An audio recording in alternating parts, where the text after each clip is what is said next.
नमस्कार। स्वागत है आप सभी का आज के इस सेशन में मैं डिस्कशन कराने वाला हूँ the 21 of January the Hindu newspaper का एक एडिटोरियल। आज का टॉपिक, यहाँ पे ये सारी चीज़ें मैं समझाने वाला हूँ। इस सेशन में बहुत सारी चीज़ें होंगी सीखने वाली, जैसे कि जैसे कि वर्ड्स, ग्रामर, इन सारी चीज़ों को अटैच करके मैं बताने वाला हूँ।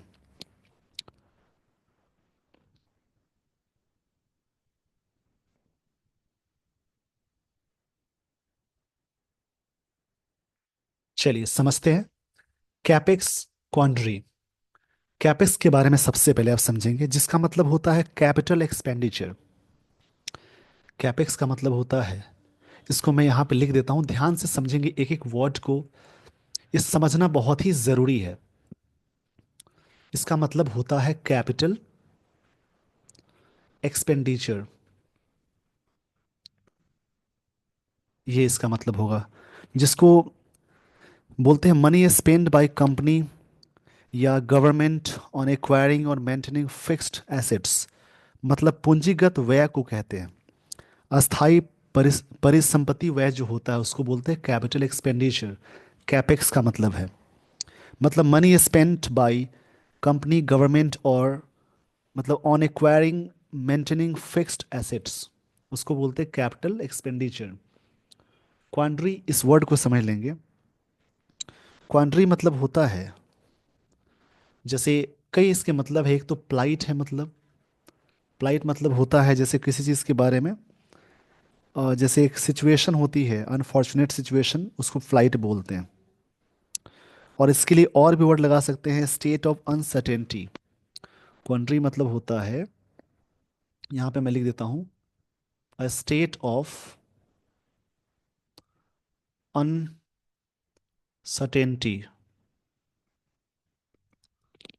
A state of uncertainty.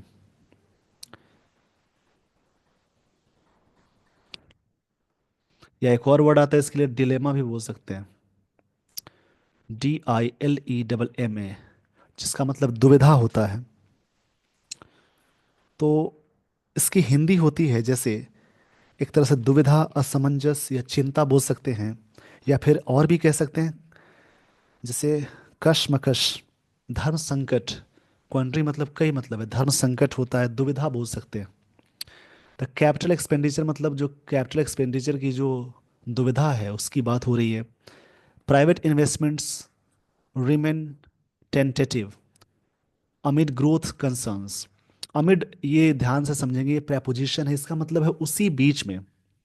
In the middle of, इसका मतलब होता है इन द मिडिल ऑफ, इसका मतलब उसी बीच में होता है। उसी प्रकार से अमंग एक प्रेपोजिशन है, इसका मतलब में के बीच में। ये हमेशा दो से अधिक के लिए यूज करते हैं। एक और आता है अमंगस्ट, ये भी प्रेपोजिशन है, ये भी दो से अधिक के लिए अटैच करेंगे, मतलब में के बीच में। अमंगस्ट हमेशा वॉवेल साउंड प्लस कॉन्सिनेंट साउंड से पहले यूज करते हैं, और अमंग सिर्फ कॉन्सिनेंट साउंड से पहले करते हैं। मतलब अमंगस्ट दोनों साउंड से पहले लगा सकते हैं। एक और प्रेपोजिशन आता है बिटवीन। बिटवीन का मतलब ये दो के लिए आता है, में के बीच में होगा। तो अमिड ग्रोथ कंसर्न्स। अब यहाँ पे लाइन समझेंगे, private investments remain tentative. Tentative का मतलब है, ये वर्ड एजेक्टिव हो जाएगा, जिस वर्ड के लास्ट में आई वी लगा हो उसको एजेक्टिव बोलते हैं। एक एक चीज को ध्यान से समझनी है। टेंटेटिव मतलब कोई चीज़ प्रोविजनल होता है, या अनसेटल्ड बोल सकते हैं, अनसेटल्ड। या प्रोविजनल मतलब कोई चीज़ अस्थाई, कोई भी चीज़ अस्थाई है।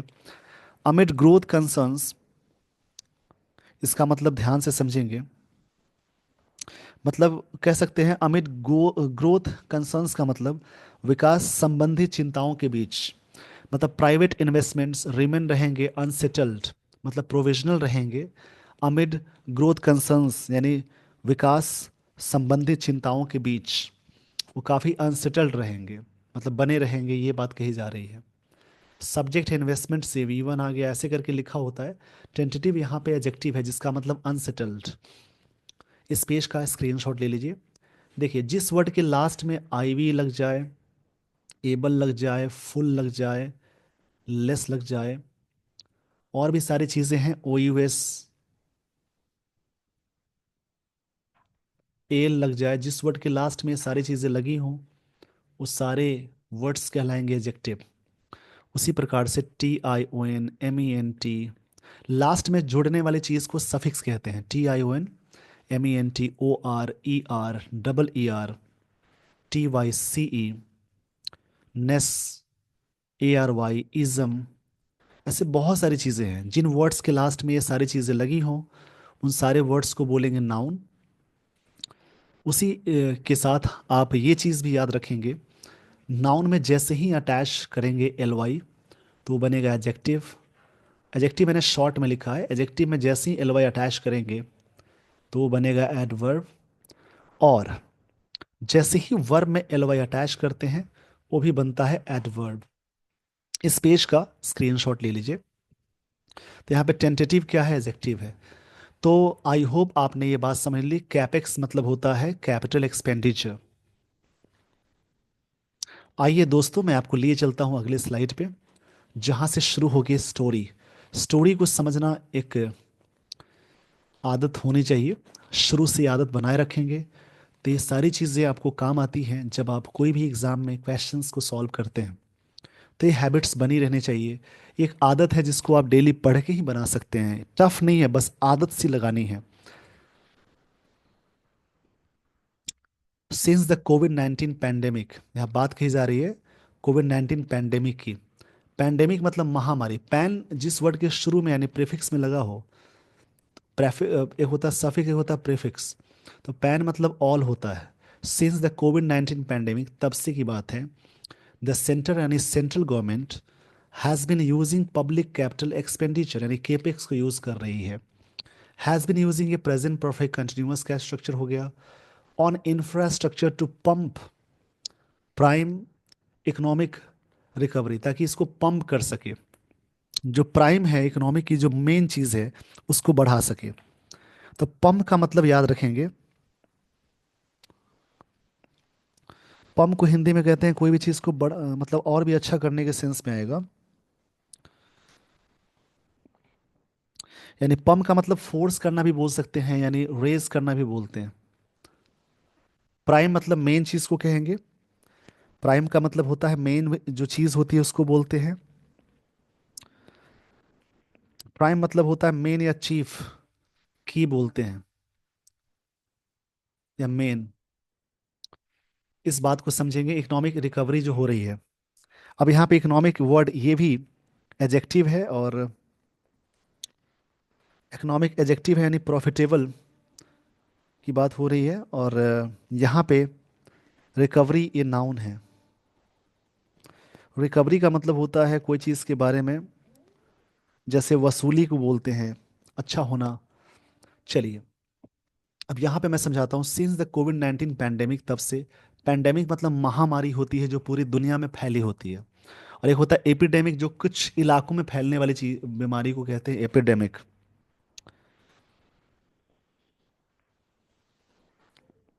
एपिडेमिक मतलब होता है wide spread occurrence, infection disease को कहते हैं। जैसे एक होता है इसी में एपिडेमिक,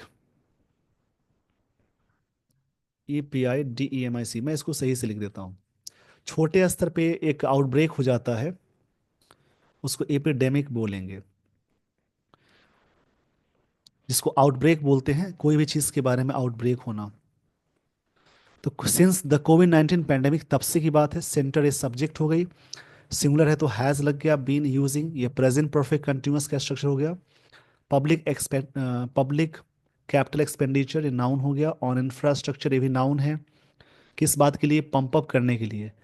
ये वर्ब है, प्राइम मतलब मेन है इकोनॉमिक रिकवरी होने के लिए, मतलब सरकार यूज़ कर रही है कैपिटल एक्सपेंडिचर इंफ्रास्ट्रक्चर पे ताकि पंप हो सके, प्राइम जो इकोनॉमिक रिकवरी है बढ़ सके। द मंत्रा हैज़ बिन, ये मंत्रा मतलब कोई तरीका है, तो ये रहा है, that infrastructure building will stoke, ये जो रहा है, हैज़ के साथ बीन लग गया, ये वर्ब की थर्ड फॉर्म है, यानी यहाँ मतलब रहा है, ये प्रेजेंट परफेक्ट टेंस ही है, बीन यहाँ पे वर्ब की थर्ड फॉर्म है, दैट इंफ्रास्ट्रक्चर बिल्डिंग ये सब्जेक्ट हो गए, विल स्टोक डिमांड। इंफ्रास्ट्रक्चर जो बिल्डिंग है वो डिमांड को स्टोक कर सकता है। अब यहाँ पे सिंपल फ्यूचर टेंस का स्ट्रक्चर हुआ, सब्जेक्ट के साथ शैल या विल के साथ वी वन जोड़ेंगे तो सिंपल फ्यूचर टेंस का स्ट्रक्चर होगा, मतलब होगा, गाहेगी है सेंस में आएगा। स्टोक मतलब होता है जैसे कोई चीज़ को बनाना, मतलब ऐड फ्यूल टू, मतलब कोई भी चीज़ को ऐड करने को बोलते हैं स्टोक, यानी किसी भी चीज़ को इंक्रीज करने को बोलते हैं। स्टोक मतलब होता है इंक्रीज करना, इंक्रीज करने को बोलते हैं स्टोक। स्टोक जो वर्ड आया इसका मतलब इंक्रीज करना होगा, इसी को और भी बोल सकते हैं एक्सेलरेट करना, मतलब बढ़ाने को बोलेंगे। तो इस प्रकार से आपके पास बहुत सारे सिनोनिम्स मिल जाते हैं। एक्सेलरेट, ACCELERATE, मतलब बढ़ाना, एक्सपैंड करना। ताकि क्या होगा, infrastructure building will stoke demand करेगा, मतलब डिमांड को और इंक्रीज करेगा for product such as cement and steel, cement और स्टील। ये चीज़ें क्या करेगी, जनरेट होगी जॉब्स, मतलब ये चीज़ें जनरेट करेगी jobs in construction and together, in construction and together trigger a strong multiplier effect, effect डालेंगे, प्रभाव डालेंगे ऑन इकोनॉमी पे। इफेक्ट नाउन की तरह वर्क करता है, एक वर्ब आएगा अफेक्ट, वो वर्ब की तरह वर्क करता है। तो यहाँ तक सबसे पहले आप स्क्रीनशॉट ले लीजिए, मैं समझा देता हूँ। मंत्रा हैज़ बीन रहा है, द मतलब इंफ्रास्ट्रक्चर बिल्डिंग जो है विल स्टोक करेगा, मतलब इंक्रीज करेगा डिमांड को फॉर प्रोडक्ट्स के लिए, सच एज सीमेंट की बात है, स्टील की बात है, ये चीज़ें जनरेट करेगी, मतलब कोई चीज़ को बढ़ाने के सेंस बोलते हैं, क्रिएट करना। जनरेट मतलब कोई चीज़ को उगाना बोलते हैं, या फिर बोलेंगे क्रिएट करना। इंफ्रास्ट्रक्चर ये जो वर्ड है इसका मतलब आधारभूत, आधारभूत संरचना को बोलते हैं, मतलब इंफ्रास्ट्रक्चर को। जैसे किसी भी चीज़ को, इंफ्रास्ट्रक्चर को और भी हो सकता है base point, foundation of growth बोलते हैं।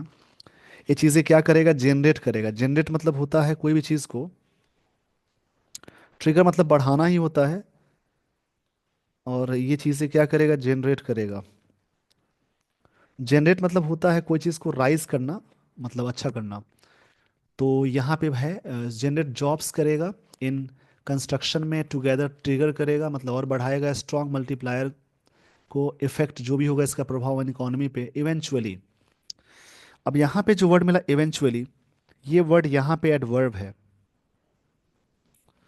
इवेंचुअली मतलब होता है इन द एंड, मतलब कि अंततः, अंत में। क्रिएटिंग, देखिए, बनाते हुए का सेंस है।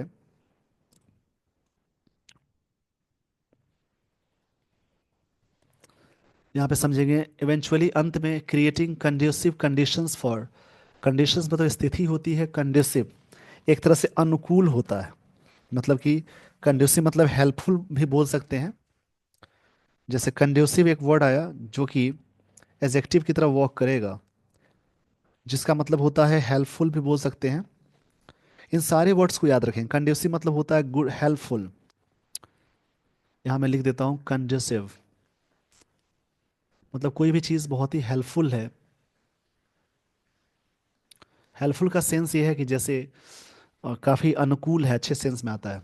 फॉर प्राइवेट इन्वेस्टर्स के लिए, to plan greenfield and brownfield projects, ताकि उनको प्लान कर सके greenfield and brownfield projects. इसके बारे में इसको मैं समझाता हूँ, देखिए समझेंगे। ग्रीनफील्ड मतलब होता है जैसे new new projects from stretch,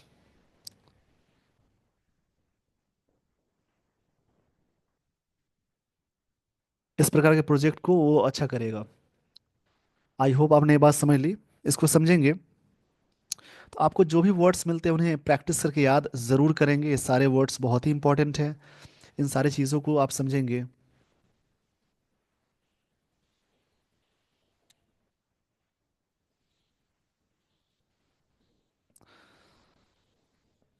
जैसे ग्रीनफील्ड और ब्राउनफील्ड टर्म्स है are used to describe the development of land, facilities और प्रोजेक्ट्स को।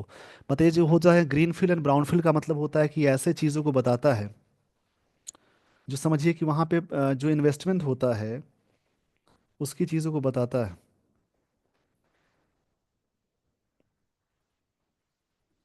मतलब कि एक तरह से इन्वेस्टमेंट दैट आर इधर न्यू बिल्ड और एग्जिस्टिंग इंफ्रास्ट्रक्चर, जो न्यू बिल्डिंग है और जो इंफ्रास्ट्रक्चर एग्जिस्ट करता है उसको बताता है ग्रीन फील्ड। चलिए मैं यहाँ पे समझा दे रहा हूँ फिर से।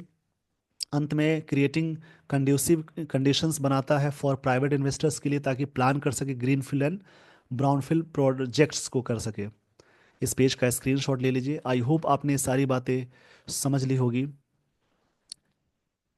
मैं इसको समझाता हूँ। जैसे कोविड 19 से अभी तक क्या हो रहा है, सेंटर मतलब सेंट्रल गवर्नमेंट यूजिंग कर रहे हैं कैपिटल एक्सपेंडिचर को इंफ्रास्ट्रक्चर पे टू पंप करना, इंक्रीज करना प्राइम इकोनॉमी, ताकि रिकवरी हो सके। ये जो मंत्रा है, ये जो तरीका है रहा है, इंफ्रास्ट्रक्चर बिल्डिंग को और भी इंक्रीज करेगा डिमांड को।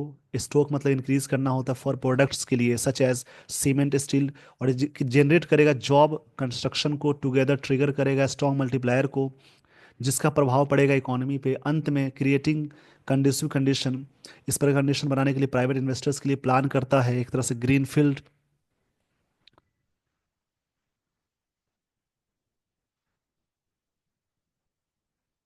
इसमें जो भी वर्ड्स आपको मिल रहे हैं उन्हें याद जरूर रखेंगे।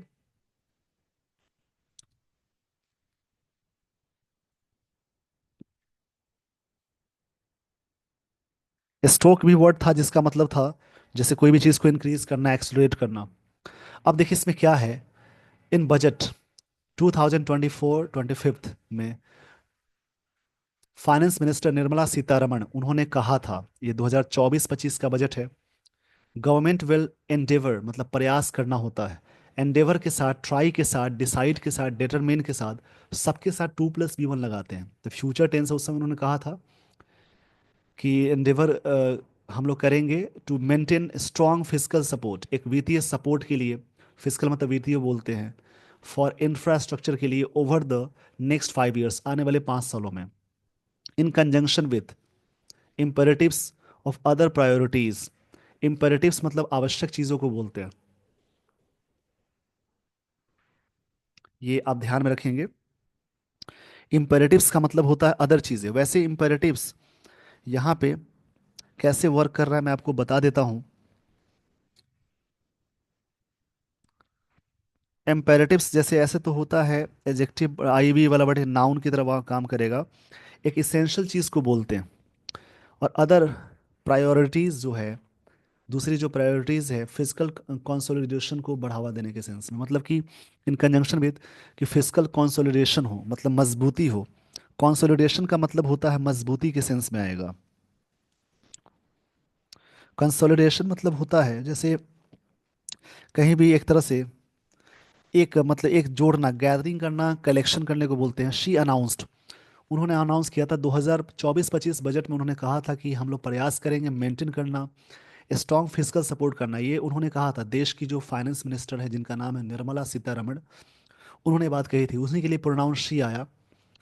शी अनाउंस्ड ये वर्ब की सेकेंड फॉर्म है। उन्होंने अनाउंस किया 11.11 lakh crore for of capex expends, मतलब जो कैपिटल एक्सपेंडिचर है दिस ईयर होगा अमाउंटिंग टू 3.54% ऑफ जीडीपी। जो अमाउंट करे तो जीडीपी का 3.4% होगा। That goal is unlikely to be attained partly due to spending curves. ये गोल असंभव था, मतलब कि संभव हो ना सका अटेंड करना। मतलब अनलाइकली मतलब नहीं पॉसिबल के सेंस में आता है। टू अटेंड पार्टली, पार्टली के सेंस में है। ड्यू टू मतलब के कारण। Due to spending, due to के साथ भी जेरंड आ गया क्योंकि फिक्स्ड प्रेपोजिशन है। टू के साथ हमेशा वीमन लगाते हैं और ड्यू टू के साथ भी जेरंड यूज करते हैं, इसको याद रखेंगे।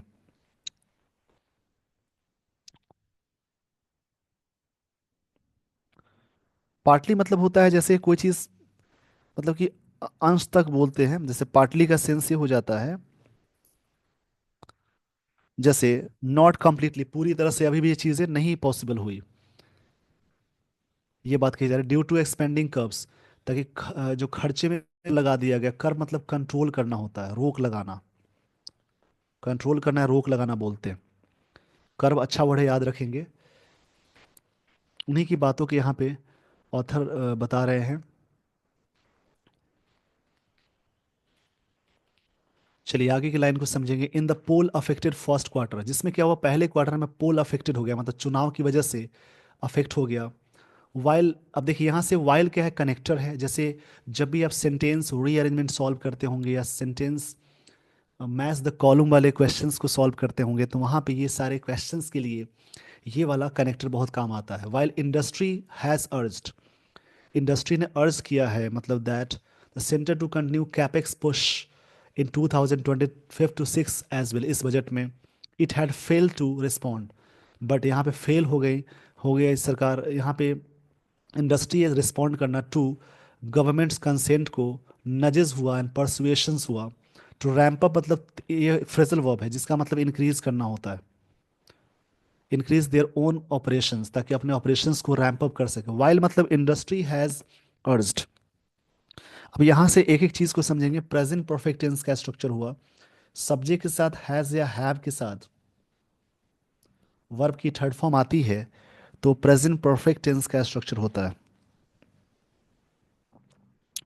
इसको याद रखेंगे। इंडस्ट्री हैज अर्ज्ड, अर्ज मतलब होता है कोई चीज को एडवाइस देना, एडवोकेट करना, ये होता है। Center to continue capex push in 2025-6 as well it has fail to respond, मतलब ये जो संस्था है रिस्पॉन्ड करने के लिए फेल हो गई to governments constant nudges. Nudges मतलब होता है जो पुश होता है कोई चीज़ के बारे में, उसको नजेस बोलते हैं। जैसे एक तरह से, जैसे पुश करने को सेंस में नज आता है। और कांस्टेंट मतलब होता है रुका हुआ। कांस्टेंट मतलब कोई चीज़ है कंटिन्यूअस के सेंस में आता है। कांस्टेंट का सेंस यही है, जैसे कोई चीज़ स्थिर के सेंस में आता है, स्टेबल के सेंस में आता है। एंड परसुएशन से, परसुएशन से वर्ड नाउन की तरह वर्क करेगा। परसुएशंस का मतलब, इसका मतलब होता है जैसे कोई चीज़ को, जैसे मनाना, बात मनवाने के सेंस में आता है। टू रैंप अप करना देयर ओन ऑपरेशंस को, अपने रैंप अप ऑपरेशंस को इंक्रीज करने की बात है। डेटा शो, देखिए डेटा को दोनों सेंस में रखते हैं, सिंगुलर और प्लूरल में। शो है यानी वी1, तो हमेशा प्लूरल के साथ वी1 लगाते हैं। सिंगुलर वी5 होता है, वी5 हमेशा सिंगुलर के साथ लगाते हैं। तो डेटा शो है यानी वी1 है ये, तो डेटा यहाँ पे प्लूरल है। That two of year first three quarters have recorded a notable sequential, show किया कि नोटेबल सिक्वेंशियल डिक्लाइन है प्राइवेट इन्वेस्टमेंट प्लान में, पर्टिकुलरली बाय डोमेस्टिक इंडस्ट्री की बात करें उसमें। इस डेटा के अकॉर्डिंग ये बात मालूम चल रही है। First three quarters have recorded a notable sequential decline, एक तरह से नोटेबल डिक्लाइन है, मतलब गिरावट हुई है यहाँ पे। Q1 मतलब क्वार्टर फर्स्ट की बात है, इन quarter first private capex plan जो है ड्रॉप्ड हुआ टू मल्टी ईयर लोज में, थ्रू दो यहाँ पे एंड दो, यद्यपि the July September quarter recorded recovery investment intentions के रूप में ये रिकॉर्ड किया कि ताकि रिकवरी हो सके। That uptick has dissipated in quarter three, जो अपटिक है, अपटिक मतलब इंक्रीज को कहेंगे। अब ये सब वर्ड आप सीखेंगे, ये सब बार बार आने वाले वर्ड्स हैं। अपटिक का मतलब होता है कोई चीज़ को की बढ़त को कहते हैं, जैसे इसको बोलते हैं इजाफा होना या इंक्रीज होने को बोलते हैं, अपवर्ड के सेंस में आता है। डेसिपेटेड मतलब होता है डिसअपियर्ड होना, डिमिनिश हो जाना। ये जो अपटिक है ये क्वार्टर थर्ड में जो जिस प्रकार, अब देखिए समझेंगे, जुलाई सितंबर क्वार्टर रिकॉर्ड किया रिकवरी में, इन्वेस्टमेंट में हुआ, इस इन्वेस्टमेंट इंटेंशन से। दैट अपटिक जो बढ़त है हैज डेसिपेटेड, जो क्वार्टर थ्री में क्या हो गया, डेसिपेटेड हो गया, मतलब डिमिनिश हो गया। डिमिनिश मतलब कम होना होता है, डिमिनिश। इसको मैं सही से लिख देता हूँ। एक एक वर्ड आप समझेंगे, जो जो वर्ड्स मिलते हैं सभी काम के वर्ड्स होते हैं, इनसे सेंटेंसेस बनाइए। स्टोरी पढ़ने की आदत होगी तो वर्ड कहानी से पढ़ के याद हो जाने वाला होता है, वर्ड्स आपको अच्छे से याद हो जाएंगे। वर्ड रिपीट भी बहुत होते हैं, डेली बेसिस पे टाइम निकालेंगे बहुत चीज़ें सीखने को मिलेंगी। डिमिनिश मतलब कम होना, DIMINS। Project today data suggest, data यहाँ फिर से प्लूरल है, वी1 लगा हुआ है। वी5 हमेशा सिंगुलर मानी जाती है, किसी वर्ड में जोड़ते हैं S से IS तो वी5 बनाएंगे, वी5 हमेशा सिंगुलर होता है। डेटा सजेस्ट डोमेस्टिक मतलब जो घरेलू होता है, इन्वेस्टमेंट्स, इन्वेस्टमेंट की वैल्यू, यहाँ पर स्टॉफी एस मतलब का होता है, अपोस्ट्रॉफी एस मतलब का होता है, ड्रॉप्ड 1.4% फ्रॉम क्वार्टर टू में, वाइल जबकि new projects value dropped, drop हुआ कितना, ड्रॉप मतलब गिरने का सेंस है, 22% from a year ago, as पर centre for monitoring Indian economy, कि सेंटर के लिए जो मॉनिटरिंग की जा रही थी इंडियन इकोनॉमी को, इस पेज का स्क्रीनशॉट ले लीजिए। इकोनॉमिकल आर्टिकल में बस डेटा को समझना होता है कि इसमें क्या क्या बातें हो रही हैं, ज़्यादा चीज़ें हैं नहीं इसमें। देयर आर मेनी फैक्टर्स, अब फैक्टर्स प्लूरल है तो देयर आर लग गया, तो देयर के साथ सिंगुलर भी लगाते हैं, बट देयर के अनुसार वर्ब नहीं होते, आगे जो कॉम्प्लीमेंट्स हैं उनके अकॉर्डिंग वर्ब लगाते हैं। Playing on corporate risk taking capacity है वीक, क्वार्टर सेकेंड रिजल्ट ये बताता है। ग्लोबल अनसर्टेनिटीज, जो अनसर्टेनिटीज है स्पाइकिंग कॉस्ट को बढ़ा रहा है एंड वेनिंग डिमांड को कर रहा है। मोर लुक्रेटिव अर्बन मार्केट्स को बना रहा है। लुक्रेटिव यहाँ पे वर्ड है, इसको समझेंगे। अनसर्टेनिटी मतलब होता है अनिश्चितता, अनिश्चितता को बोलते हैं। अनसर्टेनिटीज मतलब कोई चीज़ डाउट में है, या कोई चीज़ अनिश्चितताओं के सेंस में आता है, शक या संदेह के सेंस में आता है। स्पाइकिंग का मतलब वर्ड याद करेंगे, स्पाइकिंग ये जो वर्ड है इसका मतलब इंक्रीज करना होता है। स्पाइक मतलब इंक्रीज करना बोलेंगे, ट्रिगर मतलब इंक्रीज करना होता है। अब यहाँ पे थोड़ी सी जगह की कमी हो जाती है तो मुझे एडजस्ट करना पड़ता है, मैं इसको हाईलाइट करके लिख देता हूँ।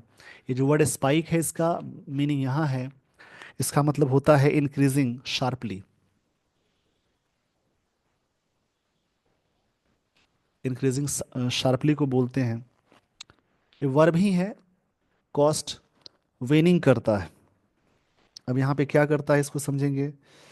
वेनिंग मतलब डिक्रीज करना भी होता है, वेनिंग करता है डिमांड को, वेनिंग मतलब डिक्रीज करना। इसको मैं यहाँ पे लिखता हूँ, ध्यान से समझेंगे सारे वर्ड्स को। ये जो वर्ड है जिसका मतलब वेनिंग होता है, इसको बोलते हैं डिक्रीज करने के सेंस में आएगा, इसको डिक्रीज के सेंस में लगाते हैं। शायद आपको दिखे ना, इसलिए मैं ऊपर लिख देता हूँ। इसी में आपको थोड़ा सा एडजस्ट करना है। वेनिंग मतलब डिक्रीज,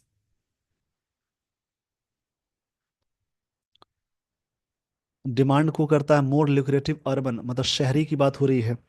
ल्यूक्रेटिव का मतलब याद रख लेंगे, ल्यूक्रेटिव मतलब होता है प्रॉफिटेबल बोल सकते हैं, प्रोड्यूसिंग मतलब लाभदायक। यूजफुल बोलेंगे, यूजफुल बोल सकते हैं। गोइंग बाय करंट इंडिकेशंस की बात करें, including the early bird, early bird मतलब जो पहले चीजें होती हैं उसको बोलते हैं। Quarter third results demand has not really improved, ये इसमें इम्प्रूव नहीं हुआ है, ना ही नॉर इज देयर। अब देखिए नॉर से सेंटेंस शुरू होता है, नेवर से सेंटेंस शुरू होता है तो इन्वर्जन फॉलो करेगा, यानी इज एम आर को बाहर निकालते हैं। नो सुनर देन के साथ चलते इन्वर्जन होता है, इन्वर्जन मतलब पुटिंग द हेल्पिंग और बिफोर सब्जेक्ट। तो सेंटेंस यहाँ पे शुरू होता है नॉर से, नीदर से, उसके अलावा नेवर बिफोर से, स्कार्सली हार्डली से, तो उससे ना हेल्पिंग और पहले रखते हैं। There is there ostensible pressure, एक तरह से क्या है कि उन पे, ना ही उन पे ऑस्टेंसिबल प्रेशर है। ऑस्टेंसिबल मतलब प्रतीत होने वाला, appearing to be true. Ostensible मतलब लिख लेंगे एडजेक्टिव है, अपियरिंग टू बी ट्रू मतलब ट्रू होने के सेंस में आता है। On factory capacities to warrant expansions, ताकि एक्सपेंशंस को वारंट कर सके। एक्सपेंशंस को वारंट करने का सेंस है।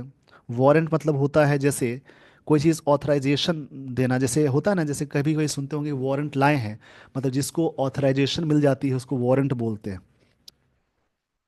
फॉर अ सस्टेनेबल ब्रेकआउट, जो ब्रेकआउट होता है फ्रॉम दिस स्लो डाउन, जो स्लो डाउन है, प्राइवेट कैपिटल शुड टेक, इनको लेना चाहिए द ड्राइविंग। अब इसको समझेंगे यहाँ से, पहले इस पेज का स्क्रीनशॉट ले लीजिए। आइए दोस्तों मैं आपको लिए चलता हूँ आगे। एक कहानी पढ़ने की आदत अभी से होनी चाहिए, ये स्टोरी रीडिंग की आदत बहुत आपको आगे ले जाती है। अब देखिए यहाँ से जो लाइन है, लाइन को समझेंगे। सस्टेनेबल एडजेक्टिव है, सस्टेनेबल, सस्टेनेबल जो वर्ड है इसका मतलब होता है जैसे कोई चीज़ टिकाऊ, जो ब्रेकआउट हुआ है, जो टिकाऊ ब्रेकआउट को बोलते हैं सस्टेने सस्टेनेबल ब्रेकआउट। ब्रेकआउट मतलब कोई चीज़ें अचानक, एक तरह से कहते हैं ना कि जैसे एक्सट्रीमली पॉपुलर सक्सेसफुल होना, कोई चीज़ें मतलब अचानक मतलब नेगेटिव चीज़ों को बढ़ जाना बोलते हैं, कोई भी अशुभ घटना का शुरू होना। जो टिकाऊ ब्रेकआउट हुआ है फ्रॉम दिस स्लो डाउन से, private capital to take the driving seat. अब देखिए टेक ड्राइविंग सीट मतलब जिम्मेदारी लेना होता है, एक फ्रेज है। अपने जिम्मेदारी लेना, टेक द ड्राइविंग सीट मतलब जिम्मेदारी लेना, बिकॉज देयर आर लिमिट्स, कि लिमिट्स है टू इनहेंसिंग, इनहेंस करना। देखिए टू के साथ वी वन लगाते हैं, लिमिट के साथ फिक्स्ड प्रपोजिशन टू है इसलिए जेरंड आ गया। इनहेंस, अब यहाँ पे लिमिट्स किस बात के लिए है अब इसको समझेंगे। टू के साथ हमेशा वी वन लगाते हैं, बट टू जैसे ही फिक्स्ड प्रपोजिशन की तरह काम करे तो वो कैसे वर्क करता है, जेरंड की तरह। इसको याद रखेंगे, ये सारी चीजें सीखने वाली है। एनहांसिंग मतलब होता है कोई चीज को इंक्रीज करना, जिस एनहांसिंग जो वर्ड है इसका मतलब इंक्रीज करना होता है, ये इंक्रीज बोलेंगे। पब्लिक कैपेक्स को इंक्रीज करता है, कैपिटल एक्सपेंडिचर को कैपेक्स बोलते हैं, वाइल मेंटेनिंग फिजिकल रेक्टिट्यूड। ये जो मेंटेन करते हुए किस बात को, फिजिकल रेक्टिट्यूड मतलब होता है मोरल करेक्ट बिहेवियर, और थिंकिंग को बोलते हैं नैतिकता को मेंटेन करता है। एंड प्रोवाइडिंग फॉर, इस वर्ड को समझ लेंगे, वेलफेयर स्कीम। ये प्रोवाइड करता है किस बात को, मिलियन मतलब काउंटलेस होता है, ये प्रोवाइड करता है काउंटलेस, इसका मतलब अनगिनत बोलते हैं, मतलब कि एक काउंटलेस के सेंस में आता है। मिरीड वेलफेयर स्कीम, काउंटलेस वेलफेयर, मिरीड मतलब होता है काउंटलेस, ये वर्ड एडजेक्टिव है। वेलफेयर स्कीम को ये चीज़ें प्रोवाइड करता है मतलब प्रदान करता है। द गवर्नमेंट मस्ट एक्सेप्ट, सरकार को जरूर एक्सेप्ट करना चाहिए, दैट, दैट एक्सोर्टेशंस जो है ये वर्ड नाउन है, इसका मतलब होता है प्रेरणा, मतलब इनकरेजमेंट बोलते हैं, इसका मतलब होता है इनकरेजमेंट, इनकरेजमेंट, जिसको सा बोलते हैं। To industry are unlikely to spur, ये अनलाइकली है मतलब असंभव है स्पर करना, अनलाइकली टू स्पर करने का सेंस है। स्पर मतलब होता है जैसे, जैसे कोई चीज़ को प्रेरणा देना, मतलब कोई चीज़ को और भी स्टिमुलस करना। फ्रेश आउटलेज बताता है, आउटलेज मतलब एक तरह से कोई भी चीज़ को तैयार होने की चीज़ को बोलते हैं। आउटलेज मतलब एक तरह से एक्सपेंडिचर को बताता है, आउटलेज मतलब एक्सपेंडिचर होता है, इसको याद कर लेंगे, एक्सपेंडिचर। एंड इंसेंटिव्स जो होते हैं फोकस्ड ऑन थीम्स, और इंसेंटिव जो फायदेमंद चीज़ें होती हैं, इंसेंटिव मतलब होता है जैसे कोई भी चीज़, इंसेंटिव का, इंसेंटिव्स का मतलब होता है जैसे, जैसे मान लीजिए कोई मोटिवेशन मिलता है, जैसे एक्स्ट्रा अमाउंट मिलती है किसी चीज़ के लिए, उसको मिलता है किसी चीज़ के लिए, उसको बोलेंगे सच एज इम्पोर्ट सब्स्टिट्यूशन होता है, आर इनसफिशिएंट, ये सारी चीज़ें इनसफिशिएंट है। इस पेज का स्क्रीनशॉट ले लीजिए। ये आर्टिकल थोड़ा सा इकोनॉमिकल है तो समझना पड़ेगा। Not one rupee will be diploid if a project is unviable and demand flaky. अगर ये चीज़ें होती हैं, अब देखिए इसमें आपको वर्ड्स बहुत अच्छे मिल रहे हैं। जैसे इसमें क्या है कि फ्लैकी है, फ्लेकी मतलब अनरिलायबल, जो चीज़ें अस्थिर है उसको बोलते, लिख लेंगे फ्लेकी मतलब होता है अनरिलायबल, जिसको अनस्टेबल बोल सकते हैं। The new, not not one rupee, one new rupee will be diploid, एक रुपी डिप्लॉयड नहीं किए जा सकते, मतलब इसका सेंस ये है, डिप्लॉयड मतलब कोई चीज़ को पोजीशन में लाना। ये प्रोजेक्ट इज अनवायबल मतलब नॉट, नॉट प्रैक्टिकल है, अव्यवहार्य, अनवायबल मतलब प्रैक्टिकल नहीं है, अनवायबल लिख लेंगे, नॉट प्रैक्टिकल मतलब कि कोई चीज़ें नॉट फिजिबल है, मतलब प्रैक्टिकल और फिजिबल नहीं है, उसको बोलते हैं,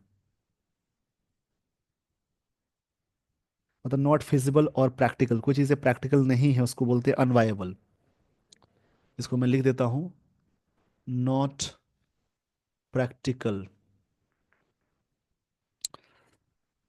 policy focus should remain formally insuring करने के लिए the ground is ripe to instigate, मतलब राइप मतलब कच्चा को बोलते हैं, पका को बोलते हैं। कोई चीज़ राइप है मतलब वहाँ के सेंस है, कोई चीज़ पका हुआ है, राइप के सेंस, राइप मतलब कोई भी चीज़ मैच्योर होना है, जैसे इंस्टिगेट करना, भड़काना करना, इन्वेस्टमेंट्स को। इंस्टिगेट मतलब कोई चीज़ को बढ़ाने के सेंस में आता है, भड़काने के सेंस में आता है, मतलब प्रोवोक करना, उकसाना होता है। इंस्टिगेट मतलब होता है प्रोवोक करना। वर्ड्स कलेक्शन करना है आप लोगों को। एंड ईजिंग, अब इसको क्या करेगा, मतलब कि ईजिंग मतलब होता है कोई चीज़ को और भी रिलीफ दिलाना।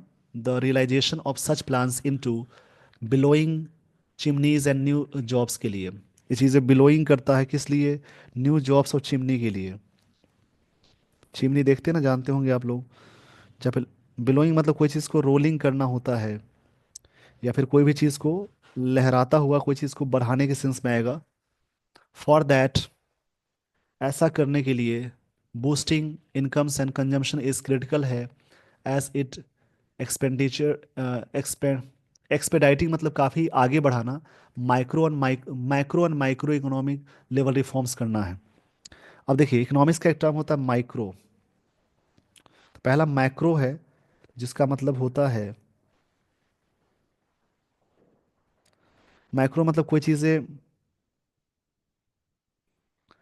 जैसे मैक्रो का मतलब मैं बता देता हूँ। मैक्रो मतलब कोई चीज़ें बहुत बड़ा होता है, माइक्रो मतलब छोटा होता है, छोटे से बड़े लेकर रिफॉर्म्स करना है। तो वो पहला वाला वर्ड है, उसका मतलब बड़ा, और मैक्रो मतलब छोटा होता है। रिफॉर्म्स मतलब सुधार को बोलेंगे। That an economy policy framework, जो इसका फ्रेमवर्क होगा आउटलाइनिंग नेक्स्ट जनरेशन रिफॉर्म्स को करेगा, प्रॉमिस करेगा इन बजट में, has not been heard of since then, तब से नहीं सुना गया है। आगे, इज नॉट वेरी कंफर्टिंग, ये चीज़ें कंफर्टिंग नहीं है। आई होप आपने सारी बातें सीख ली है और समझ ली है। इसके बारे में मैं थोड़ा सा ब्रीफ में समझा देता हूँ।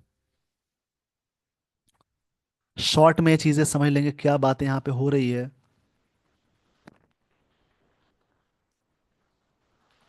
जो भी चीज़ें आपको मिलती है शॉर्ट में समझ लेंगे यहाँ पे। जैसे इस आर्टिकल में कोविड-19 के बाद आर्थिक पुनरुत्थान के लिए सार्वजनिक पूंजीगत व्यय पर जोर दिया गया है, जिसमें बुनियादी ढांचे के विकास के माध्यम से मांग और रोजगार सृजन को बढ़ावा देना शामिल है। हालांकि निजी क्षेत्र में निवेश धीमा है, जो कमजोर कॉरपोरेट, जिसका रिजल्ट्स है, परिणामों की बात हो रही है, वैश्विक अनिश्चितताओं और मांगों में कमी जैसे कारणों से प्रभावित है। सरकार ने उद्योग से अपने संचालन को बढ़ाने का आग्रह किया है, लेकिन ये प्रयास अपर्याप्त अपर्याप्त साबित हुए हैं। इस आर्टिकल में सुझाव दिया गया है कि अस्थायी आर्थिक विकास के लिए निजी पूंजी को नेतृत्व करना होगा, क्योंकि राजकोषीय सीमाओं के कारण सार्वजनिक व्यय की सीमाएं हैं। ये नीतियों आय स्तरों को बढ़ाने, उपभोग को प्रोत्साहित करने और वादे किए गए सुधारों को लागू करने की आवश्यकता पर इसमें जोर दिया गया है। आई होप आपने सारी बातें समझ ली होगी। इसी प्रकार से दूसरा कोई आर्टिकल रीड करेंगे और इंग्लिश को समझेंगे। With this everyone, I would like to end the session. Thank you so much for watching this video.